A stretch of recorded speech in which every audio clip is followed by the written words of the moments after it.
Hello everyone, welcome in the free legal series by Judicial Dream. So हम हमारे contract act के अंदर जो दो एसेंशियल एलिमेंट्स थे, that is offer and acceptance, उसको डील कर चुके हैं अपने प्रीवियस लेक्चर्स में। तो अगर आपने वो लेक्चर्स नहीं देखे हैं तो प्लीज़ डू वॉच दैम। आज हम अपना थर्ड एसेंशियल एलिमेंट डील करने वाले हैं, जो कि है कंसिडरेशन। सो आज हम बात करेंगे कंसिडरेशन, जो कि कहाँ डिफाइंड है, 2D में डिफाइंड है। Then types of consideration and essentials of a valid consideration. So आपको पता है, कंसिडरेशन स्टार्ट करने से पहले मैं एक बार आपको बेसिक बता देती हूँ। हमने क्या डील किया था कि जब ऑफर के अंदर एक्सेप्टेंस मिलता है तो क्या बनता है, प्रॉमिस। और उस प्रॉमिस के अंदर जब कंसिडरेशन मिलता है तो वो क्या बनता है, अग्रीमेंट। तो अग्रीमेंट तक पहुंचने के लिए हमारे पास तीन एसेंशियल एलिमेंट्स हुए, offer, acceptance and your consideration. So आज हम थर्ड एलिमेंट डील करेंगे, दैट इज कंसिडरेशन। तो कंसिडरेशन हमारे पास इंडियन कॉन्ट्रैक्ट एक्ट के अंदर कहाँ डिफाइंड है, सेक्शन 2D में। अभी क्या बोलता है, when at the desire of the promisor the promisee or any other person has done or abstain from doing or does or abstains from doing or promises to do or abstain from doing something, such act, absistence or promise is called a consideration for the promise। तो अब आपको लग रहा होगा ma'am ये क्या है, absistence, act, promise। सो अभी हम आगे इसको अच्छे से अंडरस्टैंड करेंगे in the form of the chart, ताकि आपको क्या रहेगी एक एक पॉइंट में कि आपकी डेफिनेशन में एक भी एलिमेंट मिस ना हो। फाइन, उससे पहले हम एक टर्म डिस्कस करते हैं, that is the Latin term, जो क्या है, क्विड प्रो क्यू। इसका मतलब क्या है, समथिंग इन रिटर्न। तो हम कंसिडरेशन क्या बोलते हैं, क्या बोलते हैं, एक जनरल टर्म्स के अंदर अगर हम बात करें तो कंसिडरेशन मतलब रिटर्न में कुछ मिलना। ठीक है, जब ए और बी दो जनों ने एक अगर वो कॉन्ट्रैक्ट में एंटर होते हैं तो वहाँ क्या है, ए का कोई ऑफर और बी का उस पर एक्सेप्टेंस, और उसके अंदर जो बीच में जो उनका कंसिडरेशन वाला पोर्शन है, that is what, something in return. So ये लैटिन टर्म ध्यान रखिएगा, क्विड प्रो क्यू, क्योंकि इस पर डायरेक्टली आपका MCQ क्वेश्चन आते हैं। So this is important term. अब हम बात करते हैं अपनी डेफिनेशन पार्ट पर। तो इसलिए मैंने आपके लिए एक चार्ट बनाया है, इसमें आपके सभी एलिमेंट्स इंक्लूडेड है, ताकि आपके एग्जाम में जब आप मेंस का आंसर राइटिंग करेंगे तो आपका एक भी एलिमेंट मिस ना हो। तो सबसे पहला सिचुएशन क्या रहता है कि कंसिडरेशन किसके डिजायर पे फ्लो करेगा, eight the desire of the promiser. ये सबसे इंपॉर्टेंट पॉइंट है, हम इसको इसके एलिमेंट पार्ट में भी डिस्कस करेंगे। तो हमेशा कंसिडरेशन किसके डिजायर पे फ्लो करेगा, प्रॉमिसर के फ्लो के पे, प्रॉमिसर के डिजायर पे। इसके बाद सेकंड पॉइंट आता है हमारे पास कि कंसिडरेशन किससे आ सकता है, ईदर द प्रॉमिसी और any other person. Any other person का मतलब क्या हुआ, कोई थर्ड पार्टी भी हो सकती है जो पार्टी टू द कॉन्ट्रैक्ट ना हो। तो कंसिडरेशन का मूवमेंट प्रॉमिसी से भी हो सकता है और किसी थर्ड पार्टी या थर्ड पर्सन से भी हो सकता है। तो इसलिए हम क्या बोलते हैं कि स्ट्रेंजर टू कंसिडरेशन होता है, लेकिन स्ट्रेंजर टू कॉन्ट्रैक्ट कभी नहीं होता, क्योंकि कॉन्ट्रैक्ट की एनफोर्सेबिलिटी सिर्फ पार्टीज के द्वारा कराई जा सकती है। पर कंसिडरेशन प्रॉमिसी या एनी अदर पर्सन दोनों की तरफ से हो सकती है, लेकिन डिजायर किसकी होगी, सिर्फ प्रॉमिसर की होगी। ठीक है, अब इसमें हमारे पास तीन चीजें थी जो हमें बताती है टाइप्स ऑफ कंसिडरेशन। डेफिनेशन में ही हमें कंसिडरेशन के टाइप्स भी बताए गए हैं। तो देखिए, सबसे पहला आता है हमारे पास has done or abstain from doing something, यानी कि हो चुका है। ये क्या बताता है हमको, पास्ट कंसिडरेशन। इसके बाद हमें क्या बोलता है, डज और एब्सटेन्ड फ्रॉम डूइंग समथिंग, यानी कि ये क्या बात करता है, प्रेजेंट की। डज और एब्सटेन्ड फ्रॉम डूइंग समथिंग, ये बात करता है हमारे प्रेजेंट कंसिडरेशन की। और थर्ड क्या आता है, प्रोमिसेस टू डू और to abstain from doing something, यानी कि प्रॉमिस का मतलब क्या होता है, फ्यूचर की बात करते हैं हम। तो ये हमें बताता है हमारे फ्यूचर कंसिडरेशन के बारे में। सो टाइप्स तो हमें डेफिनेशन में ही दिए गए हैं। अब तो हमारे पास तीन चीजें आई, कोई एक्ट, कोई एब्सिस्टेंस, कोई प्रॉमिस। तो वो क्या कहलाता है, कंसिडरेशन फॉर अ प्रॉमिस कहलाता है। ठीक है, तो एक्ट इंक्लूड एब्सिस्टेंस। एक्ट मतलब पॉजिटिव चीज और एब्सिस्टेंट मतलब नेगेटिव एस्पेक्ट। तो पॉजिटिव और नेगेटिव दोनों ही चीजें कंसिडरेशन का पार्ट फॉर्म करेंगी, और फ्यूचर के अंदर की अभी अगर कोई प्रॉमिस की गई है तो वो भी आपके कंसिडरेशन का पार्ट फॉर्म करेंगी। फाइन, सो ये था हमारा जो बेयर एक्ट के अकॉर्डिंग हमारे 2D के अंदर कंसिडरेशन को जिस तरह से डिफाइन किया गया है उसका एक सिंपल फ्लो चार्ट। ठीक है, ये सारे एलिमेंट्स बहुत इंपॉर्टेंट है, आपको अपने आंसर राइटिंग में एक भी एलिमेंट मिस नहीं करना है। फाइन, नाउ मूविंग फॉरवर्ड, अब हम बात करते हैं, ये एक नॉर्मल सा एग्जाम्पल है जहाँ पे दोनों पार्टीज के लिए क्या कंसिडरेशन हुआ। एक्स ने क्या बोला कि मैं अपनी कार सेल कर रहा हूँ, तो वाई के लिए तो ये कार कंसिडरेशन हुआ, और कितने में सेल कर रहा हूँ, 50,000 में।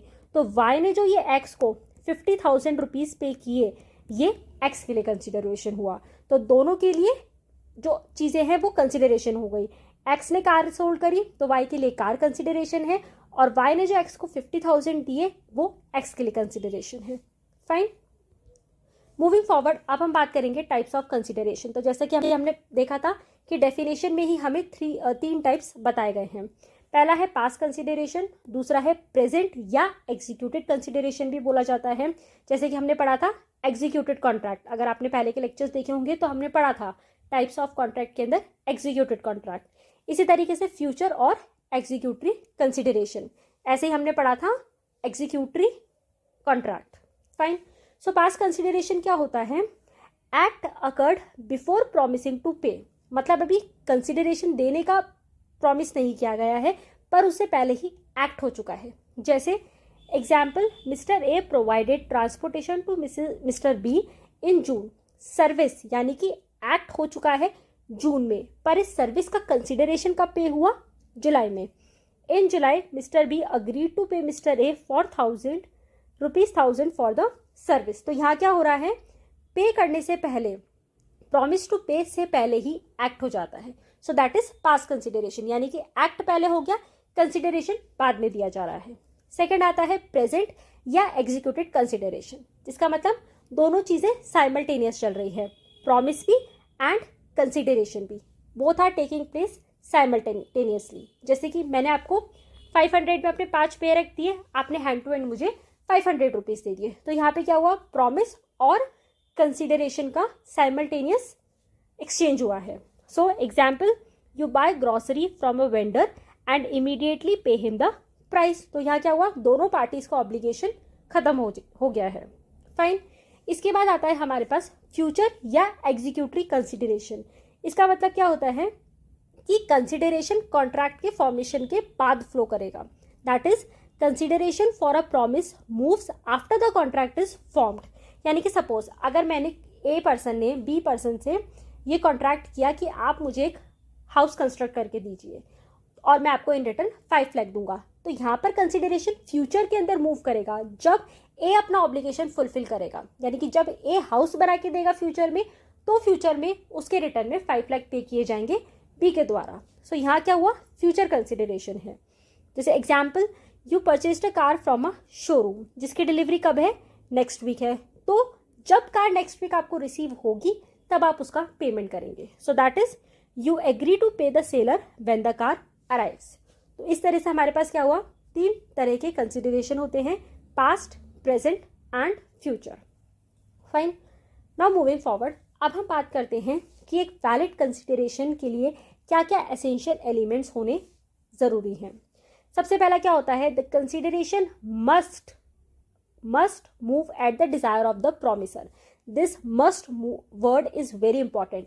अगर आपने इंटरप्रिटेशन ऑफ स्टैट्यूज पढ़ा हो तो आपको पता होना चाहिए कि मस्ट का यहाँ पर क्या हो रहा है, स्ट्रिक्ट इंटरप्रिटेशन हो रहा है, यानी कि हम मस्ट को मस्ट ही पढ़ेंगे, मे नहीं पढ़ेंगे। मतलब आपका ऑब्लिगेशन है, मतलब ये कंपलसरी चीज़ है। तो कंसिडरेशन हमेशा कहाँ से मूव होगा, प्रॉमिसर से मूव होगा। ठीक है, इसका मतलब ऐसा नहीं है कि ऑफर आपको किसी और ने, मतलब आपने एक्सेप्टेंस दिया पर, यानी कि आपने कंसिडरेशन दिया पर वो ऑफर यानी कि जो प्रॉमिसर था उसके लिए वो कंसिडरेशन नहीं था। तो एक केस लॉ है हमारे पास, leading case, that is Durga Prasad versus Baldev. इसमें क्या हेल्ड किया था, court held that if an act is done at the desire of promisor then it will furnish a good consideration, otherwise it will not be considered as a valid consideration. तो हमेशा consideration अगर promiser की Dzire पर move हुआ है तब तो वहाँ वैलिड कंसिडरेशन माना जाएगा, अदरवाइज वो वैलिड कंसिडरेशन नहीं होगा। ठीक है, अब सेकंड आता है द कंसिडरेशन। अब यहाँ क्या वर्ड यूज हुआ है, मे मूव फ्रॉम द प्रॉमिसी और एनी अदर पर्सन, यानी कि यहाँ हम क्या कर सकते हैं, लिबरल इंटरप्रिटेशन कर सकते हैं, यानी कि यहाँ कंसिडरेशन प्रोमिसी के थ्रू भी आ सकता है या कोई अदर पर्सन के थ्रू भी आ सकता है। ठीक है, इसके हमारे पास केस क्या था, Chinnaiah versus Ramayya. It was rule that consideration need not be moved from the promisee personally, यानी कि ज़रूरी नहीं है कि जिसके साथ जिसने एक्सेप्टेंस दी है वही आपको कंसिडरेशन भी दे। यानी कि सपोज मैंने आपके साथ कॉन्ट्रैक्ट किया तो ज़रूरी नहीं है कि कंसिडरेशन आपसे ही मूव हो, कंसिडरेशन किसी आपके बिहाफ पे थर्ड पर्सन के भी से भी मूव हो सकता है, लेकिन होना वो मेरे डिज़ायर पे ही चाहिए, क्योंकि मैं क्या हूँ, प्रॉमिसर हूँ, मैं क्या हूँ, ऑफरर हूँ। ठीक है, so consideration may move from the promisee or any other person, यानी कि इससे जो हमारे पास एक कॉन्सेप्ट आता है वो आता है स्ट्रेंजर टू द कंसिडरेशन, या जो पार्टी नहीं है फिर भी उसकी तरफ से कंसिडरेशन मूव हो रहा है, so that is valid. Next आता है हमारे पास the consideration may not be adequate. अब आपके एग्जाम में एमसीक्यूज के अंदर आपको बहुत ज़्यादा कंफ्यूज करते हैं जब ऑप्शंस आते हैं तब, तो इसको ध्यान से देखिएगा। क्या बोला है, consideration may not be adequate. Adequate मतलब क्या हुआ कि एडिक्वेसी क्या है कंसिडरेशन की, वो उस पर कोर्ट कुछ भी डिसाइड नहीं करेगा। ठीक है, आपके यहाँ पे कंसिडरेशन है कॉन्ट्रैक्ट में, उस कंसिडरेशन से आपकी कंसेंट अफेक्ट नहीं हुई है, मतलब आपकी स्वैच्छिक कंसेंट है। ठीक है, आपकी एकदम फ्री कंसेंट है, वो आपके कॉन्ट्रैक्ट को अफेक्ट नहीं कर रही, तो चाहे उसमें एडिक्वेसी हो चाहे नहीं हो, कोर्ट उसको कंसीडर नहीं करेगा। सिर्फ कोर्ट के लिए क्या मैटर करता है कि कुछ एक वैल्यू, कुछ एक ऐसी चीज कंसिडरेशन होनी चाहिए जिसकी in the eyes of law कोई वैल्यू हो। ठीक है, इसके लिए हमारे पास कौन सा लीडिंग केस है, चिदम्बरा अय्यर वर्सेस PS रेंगा अय्यर। इसमें क्या बोला गया था, held that consideration shall be something which not only the parties regard but the law can also regard as having something value. क्या होना चाहिए, इसका कुछ वैल्यू होना चाहिए कि मैं अपनी कार आपको सेल करना चाहती हूँ। आपने बोला ठीक है मैम, हम आपकी कार परचेज करेंगे, तो मैंने क्या बोला, मेरा कंसिडरेशन अमाउंट क्या था, 50,000 में। अब आपने ये नहीं बोला कि मैम कम है ज़्यादा है, आपने उस 50,000 पर अग्री किया। आपने बोला कि ठीक है मैम, 50,000 को लेकर हम दोनों के बीच में एक कॉन्ट्रैक्ट हो गया। अब आप बाद में ये नहीं बोल सकते कि मैम 50 लाख की कार को आपने हमको 50,000 में दे दिया इसलिए ये वॉइड होगा कॉन्ट्रैक्ट। ऐसा आप नहीं बोल सकते बाद में कोर्ट ऑफ लॉ में, क्योंकि कोर्ट को क्या है, कोर्ट के लिए कंसिडरेशन क्या है, कोई वैल्यू। अब चाहे वो 500 हो, चाहे वो 50,000 हो, चाहे वो 50 लाख हो, कोर्ट के लिए कंसिडरेशन सिर्फ एक वैल्यू है। ठीक है, जो ये इनएडिक्वेसी है, अगर आपने उस चीज़ को अग्री किया है, आपकी कंसेंट उससे अफेक्ट नहीं हुई है, तो वो कॉन्ट्रैक्ट वैलिड रहेगा। ठीक है, so this is what is the meaning of the consideration may not be adequate. Adequate नहीं होगा बट कुछ वैल्यू होनी चाहिए। मैंने इसको इसलिए आपको इतने अच्छे एक्सप्लेन किया है बिकॉज ये आपके एमसीक्यू के लिए बहुत इंपॉर्टेंट है and it always create confusion. जब एमसीक्यूज में 4 ऑप्शन आते हैं ना तो स्टूडेंट कंफ्यूज होते हैं। सो इसको बहुत ही अच्छे से रिवाइज करिएगा बार बार में। फाइन, मूविंग फॉरवर्ड, अब आता है हमारे पास consideration must be real and possible. Real and possible का मतलब क्या हुआ, रियल एंड पॉसिबल मतलब both legally and physically possible होना चाहिए और अनसर्टेन नहीं होना चाहिए। रियल मतलब मैंने आपको बोला मैं आपको चांद तारे तोड़ के ला के दूंगी, चांद तारे तोड़ना is it real, no it is not. So consideration एक ऐसी चीज होनी चाहिए जो एग्जिस्ट करती हो। ठीक है, एंड पॉसिबल मतलब क्या होता है, बोथ लीगली एंड फिजिकली। मैंने आपको बोला कि मैं आपको ये वेपन सप्लाई करूंगी, ठीक है, आप इस वेपन के थ्रू बी को किल कर दीजिएगा। तो यहाँ पर क्या है, कंसिडरेशन ही अनलॉफुल है, बार्ड बाय लॉ है, अगेंस्ट द पब्लिक पॉलिसी है। सो वहाँ पर कंसिडरेशन के वजह से अग्रीमेंट ही वॉइड हो जाएगा। ठीक है, and the fifth and the last one, the consideration must B lawful. जो हमें कौन सा सेक्शन बताता है, सेक्शन 23। हमने डिस्कस किया था हमारी स्टार्टिंग के लेक्चर्स के अंदर कि सेक्शन 23 के अंदर लॉफुल ऑब्जेक्ट और लॉफुल कंसिडरेशन दोनों के बारे में बताया है। तो कंसिडरेशन हम कब बोलेंगे कि लॉफुल नहीं है, जब वो बार्ड बाय लॉ होगा, अपोज टू पब्लिक पॉलिसी होगा, या इलीगल होगा, या किसी की प्रॉपर्टी या किसी पर्सन को हार्म करने के इंटेंशन से होगा। तो आपका कंसिडरेशन लॉफुल भी होना चाहिए, रियल भी होना चाहिए और पॉसिबल भी होना चाहिए। ठीक है, जैसे चांद तारे लाना, ना तो ये रियल है और ना ये पॉसिबिलिटी है इसकी। ठीक है, इसी तरीके से अनसर्टेन नहीं होना चाहिए। मैंने आपको बोला आप मेरे बेयर एक्ट परचेज करेंगे, आप कितने में, 100 या 150 में, तो यहाँ क्या है, अनसर्टेनिटी है, 100, 150, आपको एक अमाउंट पे अग्री करना होगा कि मैम मैं आपके बेयर एक्ट 100 पे खरीदूंगा, मैं कहूँगी ठीक है मैम मैं अपना बेयर एक्ट 100 में बेचूंगी, तो क्या है, ये सर्टेन कंसिडरेशन है।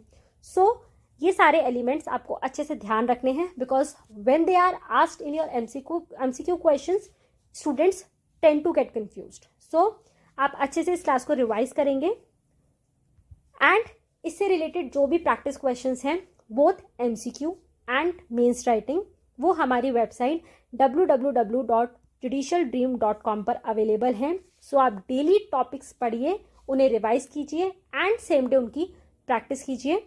इसी के साथ साथ हमारे social handle that is Telegram, WhatsApp and Instagram से आप कनेक्टेड रह सकते हैं। इनके सभी के लिंक्स आपको नीचे डिस्क्रिप्शन बॉक्स में अवेलेबल हैं। So stay connected, stay updated, revise regularly and study properly. Okay, so आज के सेशन को हम इतना ही रखते हैं, मिलते हैं नेक्स्ट सेशन में। So thank you so much.